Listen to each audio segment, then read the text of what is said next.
Sanibonani bafethu. Ya, ubongane lona umfoka Zulu omnyama ondlela zimhlophe nje emnyama abayidonse ngeketango bethi bayebulala abahluleli. Ngithi bafethu into engingenze yona nge-weekend. Into engingenze yona nge-weekend bafethu ibuhlungu kakhulu, ibuhlungu nje. Ngeke ngikwazi ungayisho le ndaba lena. Ibuhlungu into engingenze yona. Navese nawathenga wonke ama-CD wami bafethu, nawathenga wonke.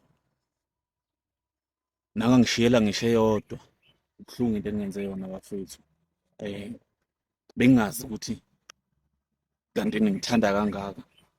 Bafethu ngiyalibonga uthando lenu, ngiyangithanda to nge-weekend. Nginibone kahle bafethu, ngiyanithanda kakhulu South Africa. Ngaso sonke isikhathi ngiyohlala ngimlethele izinto ezimnandi, ngiyanithembisa kakhulu bafethu. Kuzo zonke indawo. Abantu ade besuke ePitoli bezongibona.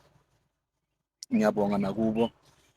Abantu ade besuke eJoburg bezongibona, ngiyabonga nakubo bafethu, ngiyalibonga uthando. Nawathenga nje wonke ama-CD but ngiyathemba ukuthi next time ngiyoza ne-stock enough bafethu, ngiyoza ne-stock enough. Nginiphathele wonke umuntu ehambe ephethe i-CD yami. Ningixolele kakhulu nje bafethu. Laba abangatholanga bafethu, ngizomake sure ukuthi next time njengoba ngizobe ngilapha nge-17 ngizobe ngila ePitoli, ngizomake sure ukuthi ngiphathe i-stock enough. Ngiyabonga South Africa ukuthi ngibuyele emsebenzini ke bafethu. Danke South Africa.